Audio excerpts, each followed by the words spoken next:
में कोरोना के आंकड़ों में कमी, 24 घंटे में मिले 3,11,000 से ज्यादा नए मरीज। मौत के आंकड़ों में नहीं हो रही कमी। बिहार में कोरोना को लेकर आई राहत की खबर। अब नए मामलों में आई भारी गिरावट। 24 घंटे में मिले 7,336 नए मरीज। तेजस्वी यादव आज दोपहर में करेंगे विपक्ष के नेताओं के साथ वर्चुअल बैठक। कोरोना से बिगड़ी हालत के बाद करेंगे चर्चा।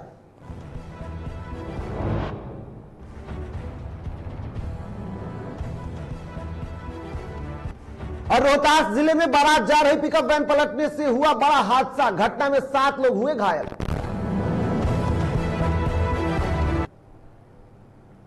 नमस्कार, आप देख रहे हैं डीटीवी भारत और मैं हूं आपके साथ निर्भय किशोर।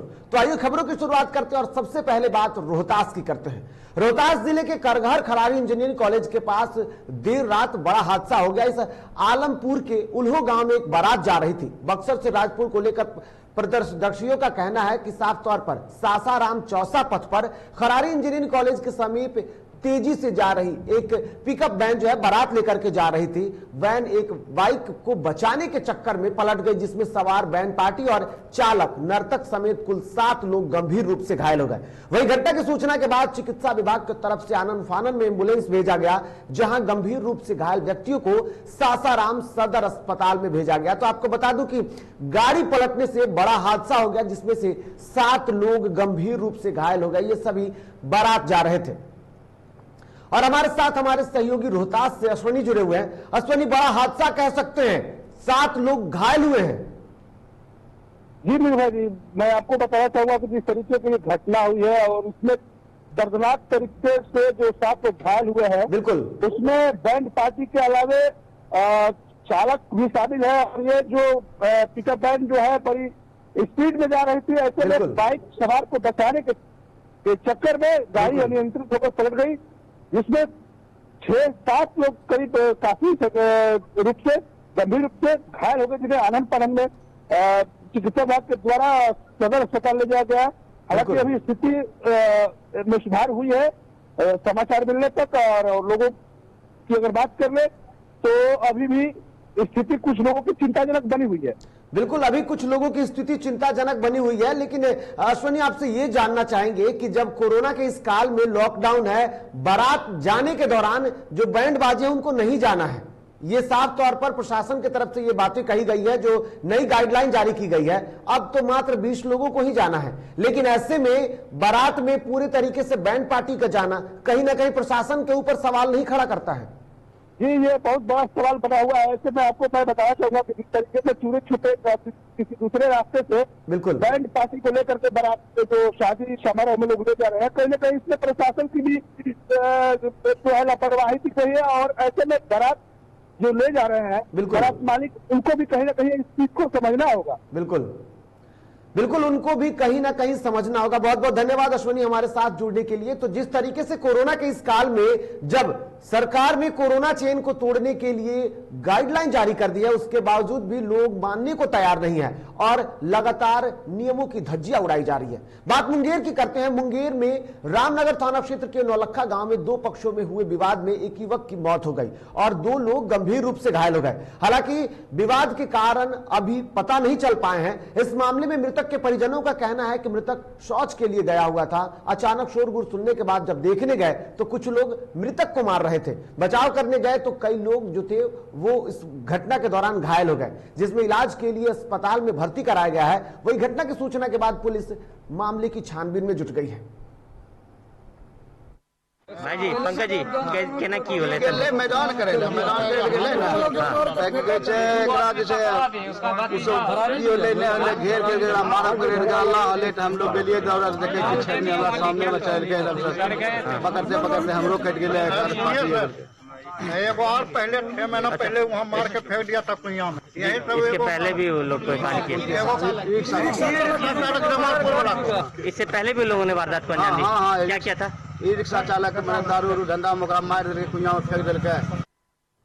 इधर भागलपुर में बम विस्फोट होने से पूरा इलाका दहल गया। जिले के विश्वविद्यालय थाना क्षेत्र के नया टोला आसानंदपुर पर बम विस्फोट हुआ है। बताया जा रहा है कि विस्फोट होने से पूरा इलाका दहल गया। वही बम विस्फोट की सूचना मिलते ही एएसपी पूरन झा के नेतृत्व में पुलिस पहुंची और मामले की छानबीन में जुट गई। हालांकि इस बम विस्फोट में किसी तरीके के हताहत होने की सूचना नहीं है, लेकिन इलाके में सनसनी जरूर फैल गई है। तो आपको बता दूं कि बम विस्फोट होने से मामला जो है, बम विस्फोट का मामला सामने आया है और ऐसे में अब पुलिस मामले की छानबीन में जुट गई है। दरअसल पूरा मामला भागलपुर का है, जहां हालांकि इस मामले में अभी तक किसी भी तरीके की कोई क्षति की बात सामने नहीं आई है, लेकिन इस पूरे मामले को लेकर के अब पुलिस घटनास्थल पर पहुंचकर मामले की छानबीन में जुट गई है। पता लगाने की कोशिश की जा रही है कि आखिर में ये हादसा कैसे हुआ।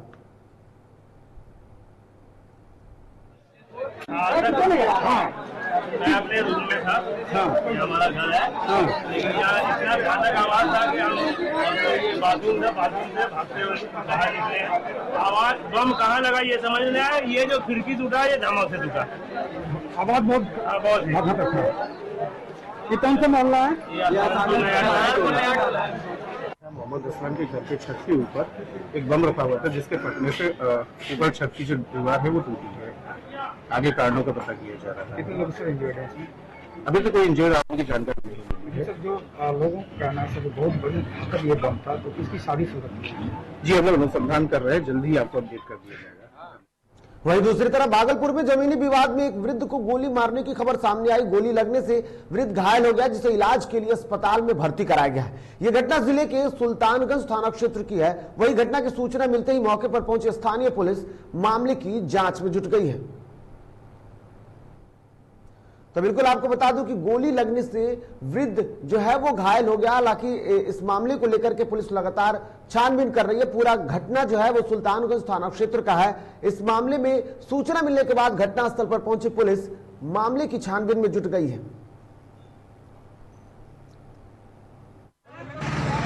सुबह जमीन अपने तो शाम तक, शाम में अचानक हमारा चचेरा भाई था यारो, मेरा ससुर था, मेरा चाचा था।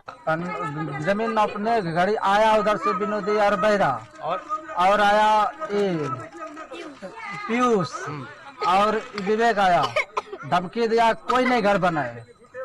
ठीक उसी में अचानक विनोदी और बहरा यादव गोली से। देश में किस तरीके से कोरोना के हालात है, कोरोना के हालातों में लगातार परिवर्तन देखने को मिल रहा है और ऐसे में अब देश में कोरोना के आंकड़ों में भारी कमी देखने को मिल रही है। अगर बात पिछले 24 घंटों की करें तो पिछले 24 घंटों में 3,11,170 नए मरीजों की पुष्टि हुई है और इसके साथ साथ पिछले 24 घंटे में 3,62,437 लोग कोरोना से जंग जीतकर अपने घर को जा चुके हैं। पिछले 24 घंटे में 4,077 लोगों की मौत हुई है। कहीं ना कहीं कह सकते हैं कि मरने वालों के आंकड़े में कमी नहीं हो रही है और अब देश में एक्टिव मरीजों की संख्या है वो 36,18,000 से भी अधिक हो चुकी है। देश में कोरोना के आंकड़ों में लगातार कमी देखने को मिल रही है। ऐसे में इस खबर पर हमारे साथ हमारे सहयोगी अविनाश जुड़े हुए हैं। अविनाश, कोरोना के रफ्तार में कमी देखने को मिल रही है लेकिन मरने वालों का आंकड़ा कम नहीं हो रहा। बिल्कुल निर्भर, देखिए जिस तरीके से पिछले कुछ दिनों की बात करें, मई की ही अगर बात कर ले तो 1 मई से लेकर आज अगर जिस तरीके से स्थितियां हैं, इसमें कई बार उतार चढ़ाव देखने को मिले। कई बार स्थितियों में हमने देखा कि कई बार उतार हुआ, कई बार चढ़ाव हुआ। आंकड़े 4,16,000 से ज्यादा भी गए और अब आंकड़े 3,11,000 पर आ गए हैं। मतलब 3,11,000 से ज्यादा की ये संख्या है और इसमें कहीं ना कहीं भारी गिरावट नजर आ रही है। लगभग अगर मई में ही देख लिया जाए तो आंकड़े 1 लाख से भी कम नए मरीजों की संख्या में आ रही है और रिकवरी रेट में बढ़ोतरी हो रही है। देखिए रिकवरी रेट लगातार बढ़ रहा है क्योंकि ठीक होने वाले मरीजों की संख्या की अगर बात कर ले तो 3,62,437 लोग पिछले 24 घंटे में ठीक होकर अपने घर वापस गए हैं। जबकि अगर नए मरीजों की संख्या की बात कर ले तो 3,11,170 ही नए मरीज मिले। हालांकि चिंता वाली बात यह है निर्भय कि अब तक मौत के आंकड़ों में कमी नहीं देखी जा रही है। कल थोड़े कम आंकड़े आए थे लेकिन आज फिर से मौत का आंकड़ा 4,000 की पार जा चुका है। तो स्थितियां ये हैं, इस पर सरकार अपने स्तर पर काम तो कर रही है लेकिन मौत का आंकड़ा अगर अब तक देश में कोरोना से कुल मरीजों की मौत की बात कर लेने जाए तो वो 2,70,284 मरीजों की अब तक देश में मौत कोरोना के कारण हो गई है। एक्टिव मरीजों की संख्या अब लगभग 36,000। लेकिन अविनाश, कहीं ना कहीं देखें तो अगर जिस तरीके से स्थितियां बदल रही है, रिकवरी रेट भी लगातार बढ़ रहा है। अब बिल्कुल रिकवरी रेट लगातार बढ़ रहा है, ये थोड़ी सी राहत वाली खबर है। देखिए वैक्सीनेशन की प्रक्रिया भी चल रही है, हालांकि उतनी रफ्तार इसमें नहीं है। अगर कुल वैक्सीनेशन की बात कर ले तो अब तक 18,22,22,000 20,164 लोगों को वैक्सीन लगाई गई है। कुछ लोगों को पहला डोज लगा है, कुछ लोगों को दूसरा डोज लगा है। दूसरा डोज लगने वाले लोगों की संख्या बहुत ज्यादा नहीं है, वो लगभग 4 करोड़ से कुछ ही ज्यादा है। लेकिन इससे ज्यादा अगर बात करें तो लगभग 14 करोड़ के आसपास लोगों को पहला डोज लगा है। तो स्थिति यह है कि वैक्सीनेशन की प्रक्रिया तो चल रही है, लेकिन उसमें कमी है। हालांकि जैसे जैसे ये बढ़ेगी वैक्सीनेशन, जैसे जैसे अधिक लोगों तक वैक्सीन लगाई जाएगी उनको, तो कहीं ना कहीं और भी इसमें गिरावट देखने को मिल सकती है। क्योंकि कल की अगर बात कर ले तो कल प्रधानमंत्री नरेंद्र मोदी की अध्यक्षता में एक हाई लेवल मीटिंग हुई थी। इस मीटिंग में भी कई तरीके की बातें कही गई थी। जो मशीनें हैं, जो वेंटिलेटर हैं जिनका इस्तेमाल नहीं हो रहा है, उनको लेकर नाराजगी जताई थी पीएम ने।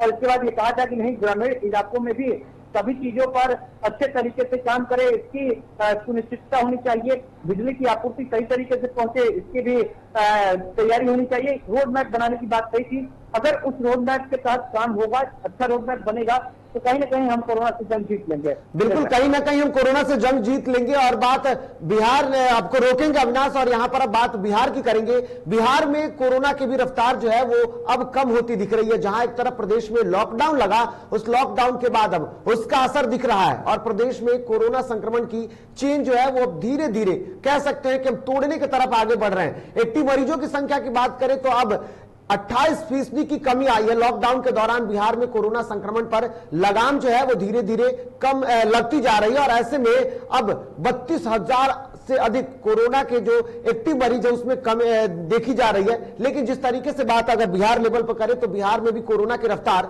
थमती नजर आ रही है। अविनाश से एक बार फिर से जुड़ेंगे और जानेंगे कि किस तरीके से अविनाश बिहार में भी कोरोना की रफ्तार लगातार कम होती दिख रही है। ये लॉकडाउन का असर है? बिल्कुल लॉकडाउन का असर है, क्योंकि लॉकडाउन से पहले हमने देखा कि बिहार में एक समय ऐसा था जब नए मामलों की संख्या बढ़कर 16,000 से पार जा चुकी थी। जो रिकवरी रेट था वो घटते जा रहा था, संक्रमण का दर था वो बढ़ते जा रहा था, स्थितियां खराब हो रही थी। और इस बीच जब हाईकोर्ट ने फटकार लगाई, उसके बाद सरकार ने अपने स्तर पर बिहार में लॉकडाउन लगाया। पहले 10 दिनों का लॉकडाउन लगाया गया था, अब जो है वो फिर से उसे एक्सटेंड कर दिया गया है 10 दिनों के लिए। तो देखिए, आज से ही दूसरा भी लॉकडाउन 2 कह लीजिए इसको, लॉकडाउन 2 बिहार में आज से शुरू हो गया है, जो 25 मई तक चलेगा। इसमें थोड़ी सी और पाबंदियां बढ़ा दी गई हैं। अब इसमें शादी समारोह में सिर्फ 20 लोग ही शामिल हो पाएंगे। दुकानों के खोलने का समय भी आज से परिवर्तित हो गया है। आज से सुबह 6 बजे से सुबह 10 बजे तक शहरी इलाकों में दुकानें खुलेंगी, और अगर ग्रामीण क्षेत्रों की बात कर ले तो सुबह 8 से दोपहर 12 बजे तक दुकानें खुली रहेंगी। इससे कहीं ना कहीं असर तो हुआ है निर्भय, क्योंकि भारी गिरावट देखने को मिल रही है। संक्रमण की अगर दर की बात कर ले तो कल जो बिहार स्वास्थ्य विभाग ने आंकड़े जारी किए थे उसके अनुसार सिर्फ 6.66% ही संक्रमण रह गया है। अर्थात अब 93% से ज्यादा जो है वो मरीज रिकवर कर रहे हैं। अर्थात मरीजों के ठीक होने की संख्या ज्यादा है और नए मरीजों की मिलने की संख्या कम है। आज जो कल का आंकड़ा है वो ये बताता है कि जितने नए मरीज मिले हैं 7,300 कुछ मरीज मिले हैं, उससे लगभग दुगना 14,000 कुछ मरीज ठीक होकर अपने घर वापस गए हैं। तो निर्भर देखिए, कहीं ना कहीं जो बिहार में लॉकडाउन लगा उसने कोरोना की चेन को तोड़ा है, लेकिन इससे अभी हमें सतर्क रहने की जरूरत है। इससे अभी हमें लेकिन अविनाश एक चीजें सामने आ रही है, जिस तरीके से अगर बिहार के स्तर पर देखा जाए तो कुछ ऐसे नए जिले हैं जो संक्रमण के रफ्तार में काफी तेजी से आगे बढ़ रहे हैं। बात समस्तीपुर की करें, समस्तीपुर में पिछले 24 घंटे में 300 से अधिक मामले सामने आए और ये काफी तेजी से संक्रमण दूसरे अब जिलों में पड़ रहा है। जहां पहले संक्रमण थोड़ी कम थी, अब वहां रफ्तार बढ़ रही है। अब बिल्कुल देखिए निर्भय, ये होगा नहीं जब तक लोग इससे सतर्कता नहीं बरतेंगे, जब तक जो प्रशासन है वो अपने स्तर पर काम नहीं करेगा, जब तक स्वास्थ्य विभाग अपने स्तर पर काम नहीं करेगा तो संक्रमण है, संक्रमण तो कहीं गया नहीं है, यही है, इससे बचने की जरूरत है। लेकिन अगर उससे हम नहीं बचेंगे, चाहे किसी की भी लापरवाही कह लीजिए आप, और हमारी लापरवाही कह लीजिए, सरकार की लापरवाही कह लीजिए, प्रशासन की लापरवाही कह लीजिए, संक्रमण किसी को छोड़ने वाला नहीं है, कोरोना किसी को छोड़ने वाला नहीं है। चाहे बात समस्तीपुर की कर ले या दूसरे जिलों की कर ले, उन जिलों को भी सतर्क रहने की जरूरत है कि वो जिले पटना की तरह कम से कम नहीं बने, क्योंकि पटना में हमने किस तरीके से संक्रमण का दर था और एक दिन में यहाँ 4-4 हजार से भी अधिक नए मरीज मिले थे। हालांकि अब स्थितियां थोड़ी सी कंट्रोल में आई है, लेकिन इससे दूसरे जिलों को सबक लेने की जरूरत है कि वहां पर संक्रमण नहीं बढ़े। देखिए एक बात मैं और बताना चाह रहा हूँ कि जिस तरीके से कई राज्य हैं, 18 राज्यों की एक ऐसी सूची है जहां पर लॉकडाउन लगा है, पाबंदियां पहले की तरह लगी हैं। इन्हीं का असर है कि देश में भी अब आंकड़ों में कमी आ रही है, क्योंकि लॉकडाउन महाराष्ट्र में पूरी तरीके से है और इस वजह से वहां पर भी आंकड़ों में कमी आई है और इस वजह से पूरे देश के जो आंकड़े हैं वो कमा रहे हैं। तो कहीं ना कहीं सबको अपनी जिम्मेदारी लेनी होगी। अगर हम सुधरेंगे तो कोरोना जरूर हारेगा। बिल्कुल, हम सुधरेंगे तो कोरोना जरूर हारेगा और ऐसे में लोगों को ही सुधरने की जरूरत है। अविनाश, आप हमारे साथ बने रहिए, हम अगली खबर पे भी आपसे प्रतिक्रिया लेंगे। लेकिन बात अगर बिहार की करें तो बिहार में भी लगातार कोरोना संक्रमण की जो रफ्तार है अब थोड़ी कम होती हुई दिख रही है। एक तरफ प्रदेश में जो सुरक्षित यानी कि कोरोना से जंग जीतने वालों का आंकड़ा बढ़ रहा है, तो दूसरी तरफ अब संक्रमण की रफ्तार भी कम हो रही है। ऐसे में थोड़ी सी और अब आपको सचेत होने की जरूरत है, तभी स्थितियां बदल सकती हैं। इधर जहां एक तरफ कोरोना को लेकर के सरकार अपनी तैयारी कर रही है, तो दूसरी तरफ आज नेता प्रतिपक्ष तेजस्वी यादव वर्चुअल मीटिंग करेंगे। दोपहर 3:30 बजे नेता प्रतिपक्ष की वर्चुअल मीटिंग होने वाली है, जिसमें वो सभी विपक्षी दलों के साथ बैठक करेंगे। बैठक में राजद के अलावा कांग्रेस, सीपीआई माले के नेता भी शामिल हो सकेंगे। बैठक में एआईएमआईएम, सीपीआई, सीपीएम के कई नेता भी उपस्थित रहने की बातें की जा रही है। और ऐसे में क्या विपक्ष तैयारी कर रहा है, कोरोना के इस काल में सरकार की विफलता को भी चर्चा लेकर के की जाएगी। और इस पर हमारे साथ हमारे सहयोगी अविनाश जुड़े हुए हैं। अविनाश, क्या लगता है विपक्ष की क्या तैयारी है? सरकार की विफलता को लेकर के अब विपक्ष एकजुट होगा? देखिए, विपक्ष को लेकर सवाल कई बार उठाए जा सकते हैं। अभी कई तस्वीरें आई कि नेता प्रतिपक्ष लापता हैं और इसके अलावा कई सांसदों की भी तस्वीरें आई जो लापता के पोस्टर लगे हुए हैं। जो देखिए, स्थितियां यही कि लोग अपने जनप्रतिनिधियों को ढूंढ रहे हैं, लेकिन लॉकडाउन का नियम का ये कह लीजिए, या फिर स्थितियां ये है कि खुद को बचाना है तो फिर दूसरे के लिए मुसीबत बनने से बचे, इससे अच्छा है कि घर में रहे। लेकिन जनप्रतिनिधियों का अपना एक दायित्व होता है, उस दायित्व का भी निर्वहन करना चाहिए। लेकिन चलिए, देर आए दुरुस्त है। जैसा हमने बिहार में लॉकडाउन लगने को लेकर कहा था कि देर से ही लगा, लेकिन शायद दुरुस्त हो जाए। देर से आए दुरुस्त आए की कहानी, जो मुहावरा है वो यहाँ पर सटीक बैठता हुआ नजर आ रहा है। बिहार में लॉकडाउन का असर तो देखने को मिला। तो अब विपक्ष अगर देर से ही जागता है तो अब देखना होगा किस तरीके से जागता है। हालांकि तमाम जो विपक्षी दल है यहाँ पर वर्चुअल मीटिंग में हिस्सा लेने की बात सामने निकल कर आ रही है। लेकिन इसमें बड़ी बात यह है कि कोरोना संक्रमण के कारण बिहार में बिगड़ती और बनती हुई स्थितियों पर चर्चा तो की जाएगी। एक चर्चा इसमें इसका भी होने की उम्मीद है कि किस तरीके से जो 2-2 करोड़ रुपए फंड से लेने की बात कही गई थी, पिछली बार भी फंड से, विधायक फंड से रुपए लिए गए थे, तो उसको लेकर विपक्ष ने कहा कि उसका सदुपयोग नहीं हो पाया है, इसका कोई डेटा नहीं आ पाया कि उसका इस्तेमाल कहाँ किया गया। ऐसे में विपक्ष ये चाहता है कि नहीं, अगर हम पैसे देते हैं, ये विधायक फंड से पैसे लिए जाते हैं, तो उन पैसों का उचित इस्तेमाल हो और उन पैसों के इस्तेमाल के बाद जो जनता है उसको मदद मिलता है, उसको तमाम सुविधाएं मिलता है। अगर ऐसा नहीं होता है तो फिर ये फंड से पैसा निकालना बेवकूफी है और फिर किसी काम का नहीं है। बिल्कुल, ये फंड से पैसा निकालना किसी भी काम का नहीं है अविनाश। लेकिन ये सवाल उठता है कि जब जनता जो है वो नेता प्रतिपक्ष को खोज रही है, तब कहीं ऐसा तो नहीं कि जब पोस्टर चस्पा करके जो जनता है वो अपने नेता को खोज रही है, तो अब एक बार फिर से जाग गए हैं नेता प्रतिपक्ष? और देखिए, लोगों में नाराजगी तो है। लोगों में सिर्फ नेता पक्ष को लेकर ही नाराजगी है, तमाम नेताओं को लेकर नाराजगी है, क्योंकि किसी ने कुछ काम किया नहीं, कोई दिखता नहीं है।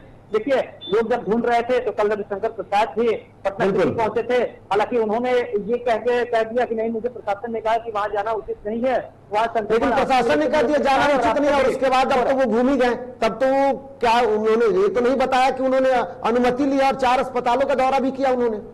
हाँ, बिल्कुल, अपने स्तर पर काम करना है। हालांकि मिनिस्टर हैं, जा सकते हैं, किस तरीके से उनका प्रोटोकॉल है ये तो किसी को पता होता नहीं है। आम आदमी के लिए तो प्रोटोकॉल है, नेताओं के लिए भी प्रोटोकॉल है। किसी विपक्ष के नेता लगातार ये कह रहे हैं कि वो ई पास मांग रहे हैं कि वो जाए देखे स्थितियों को, लेकिन उनको पास नहीं मिल रहा है। ऐसे में सरकार को एक विशेष प्रतिनिधि रखना चाहिए कि जो जनप्रतिनिधि हैं वो अगर इस तरीके से ई पास मांगते हैं तो उनको दिया जाए, जाके लोगों की सेवा करें, मदद करें, ताकि लोगों को बचाया जा सके, लोगों को सुविधाएं मिल सके। लेकिन ऐसा कुछ अगर नहीं होता है तो वाकई में शर्मसार है, शर्मनाक है ये। लेकिन जो बड़ा सवाल यह है निर्भय कि आज एक मीटिंग करके आखिर अब नेता प्रतिपक्ष क्या करेंगे, ये भी बड़ा सवाल उठता है। क्योंकि अब तो लगभग कोरोना पर जो संक्रमण दर है वो काफी नीचे गिर रही है, आंकड़ों में ही सही, लेकिन गिर तो रही है। अब अगर कोई फील्ड में जाएगा, अगर वो फील्ड में निकलते हैं, स्थितियों को देखते हैं, समझते हैं, तब तो बातें सामने आएंगी। सिर्फ वर्चुअल मीटिंग करके तमाम चीजों पर बातचीत करने से तो नहीं हो जाता है। बिल्कुल, वर्चुअल मीटिंग करने से बातचीत ऐसे नहीं बन पाती है। और ऐसे में अब कांग्रेस की तरफ से भी अविनाश प्रतिक्रिया आ रही है। आप खबर बताते, फिर उसके बाद एक बार फिर से आपसे जुड़ेंगे। कांग्रेस के बिहार प्रभारी ने राज्य के सभी विधायकों और एमएलसी के साथ वर्चुअल मीटिंग की। इस वर्चुअल मीटिंग में कोरोना के कारण बिहार की स्थितियों पर चर्चा की गई। वही कांग्रेस नेता अजित शर्मा ने कहा कि कांग्रेस के सभी विधायक और एमएलसी के द्वारा 2-2 एम्बुलेंस जिला प्रशासन को दिए जाए। अविनाश, आप हमारे साथ जुड़े हुए हैं। कांग्रेस कहती है कि हम 2-2 एम्बुलेंस देंगे, और दूसरी तरफ नेता प्रतिपक्ष कहते हैं कि हमारे द्वारा जो फंड दिए गए उसका सदुपयोग नहीं हो रहा है। बिल्कुल देखिए, कांग्रेस की अपनी वर्चुअल मीटिंग थी जिसमें बिहार के तमाम बड़े नेता, बिहार प्रभारी मौजूद थे। बिहार में जो विधानमंडल में नेता है कांग्रेस के अजीत शर्मा, वो भी वर्चुअल मीटिंग मौजूद थे। और अजीत शर्मा ने जिस तरीके से कहा कि कांग्रेस ने ये डिसाइड किया है और ये जो होगा वो राजीव गांधी के पुण्यतिथि यानी कि 21 मई को होने वाला है। जब स्थितियां होंगी उस दिन जो तमाम विधायक है, जो तमाम मंत्री है, मतलब जो विधानमंडल के सदस्य हैं, वो अपने फंड से दो एम्बुलेंस जो होंगे वो जिला प्रशासन को अपने क्षेत्र में देंगे ताकि वहां पर स्थितियों पर कंट्रोल पाने के लिए उनसे मदद मिल पाए। देखिए, एक अच्छी पहल इसको कहा जा सकता है क्योंकि लोगों को अभी जरूरत है। अगर लोगों को सुविधाएं मिलती हैं तो वाकई में ये उनके लिए राहत की खबर होगी और कांग्रेस का ये फैसला, कांग्रेस की ये मुहिम कहीं ना कहीं सार्थक नजर आ सकती है अगर किसी एक आदमी की भी जीवन, बिल्कुल किसी एक आदमी का भी जीवन अगर सुरक्षित कर पाते हैं तो ये बेहतर होगा। बहुत बहुत धन्यवाद अविनाश हमारे साथ जुड़ने के लिए और चर्चा करने के लिए। तो जिस तरीके से अब नेता प्रतिपक्ष कोरोना के इस काल में जहां गायब थे, ट्विटर पर तो दिख रहे थे लेकिन जमीनी स्तर पर नहीं दिख रहे थे, अब उन्होंने वर्चुअल मीटिंग के माध्यम से विपक्ष को एकजुट करने की बात की है। क्या सच में विपक्ष अगर एकजुट होता है तो सरकार के साथ मिलकर काम करता है या फिर सरकार को घेरने की तैयारी है, तो वक्त ही बताएगा। लेकिन आज की मीटिंग में क्या कुछ खुलकर के सामने आता है इस पर सबकी नजर होगी। फिलहाल बढ़ेंगे आगे और अब बात जहानाबाद की करेंगे। जहानाबाद में भाकपा माले के नेताओं ने सरकार के खिलाफ प्रदर्शन किया। इस दौरान भाकपा माले के नेताओं ने सरकार के खिलाफ जमकर नारेबाजी की। वहीं घोसी के विधायक रामबली सिंह यादव ने सरकार पर आरोप लगाते हुए कहा कि बिहार सरकार का सारा सिस्टम फेल हो चुका है। वहीं उन्होंने पप्पू यादव की रिहाई की भी मांग की है। मंगल पांडे को बर्खास्त करो, एम्बुलेंस घोटालेबाज भाजपा सांसद राजीव प्रताप कि आज लगभग 2 साल से भारत कोरोना के चपेट में है और बीच में जब मौका मिला तो हमारा देश का प्रधानमंत्री मोदी जी कोरोना से सचेत होकर अस्पताल निर्माण करने के बजाय, स्वास्थ्य सेवाओं का इंतजाम करने के बजाय देश बेचने का इन्होंने काम किया। कि आज लगभग 1.5 साल से भारत कोरोना के चपेट में है और बीच में जब मौका मिला तो हमारा देश का प्रधानमंत्री मोदी जी कोरोना से सचेत होकर अस्पताल निर्माण करने के बजाय, स्वास्थ्य सेवाओं का इंतजाम करने के बजाय देश बेचने का इन्होंने काम किया। इधर सीतामढ़ी में लॉकडाउन का उल्लंघन करना लोगों को भारी पड़ गया क्योंकि पुलिस ने सख्ती बरतना शुरू कर दिया है। इस दौरान बेवजह अपने घरों से बाहर निकलने वालों पर पुलिस कार्रवाई कर रही है। वहीं एसपी के निर्देश पर कई थानों की पुलिस शहर के विभिन्न इलाकों में घूम घूम कर नियमों का सख्ती से पालन करवा रही है।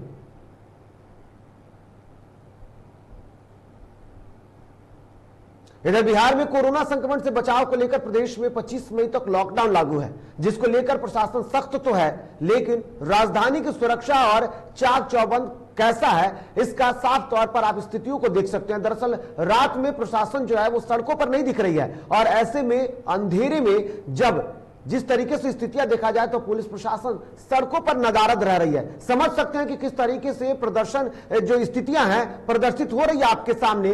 रात के अंधेरे में जब आप सड़कों पर निकलेंगे तो ना ही कोरोना गाइडलाइन का किसी तरीके से पालन कराने वाले कोई पुलिसकर्मी है और ना ही लोग। इधर पलामू पुलिस ने बड़ी कार्रवाई करते हुए 4 शराब तस्करों को गिरफ्तार किया है। पुलिस ने बताया कि गिरफ्तार आरोपियों के पास से 10,000 लीटर स्प्रिट बरामद किया गया है, जिसकी कीमत लगभग 20 लाख रुपए बताई जा रही है। वहीं आरोपियों के पास से भारी मात्रा में नकदी की बरामद की गई। वहीं पुलिस ने कहा कि फिलहाल मामले की जांच की जा रही है।